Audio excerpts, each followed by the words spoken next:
Hi, this is John on behalf of ExpertVillage.com.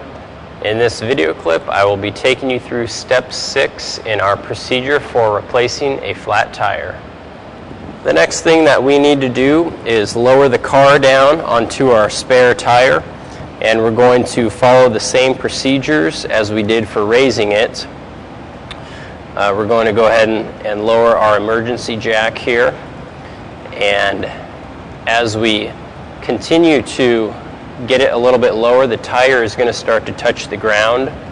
Now, as it starts to touch the ground, you're going to want to make sure to watch and make sure that the tire doesn't tip out and that it's still sitting squarely.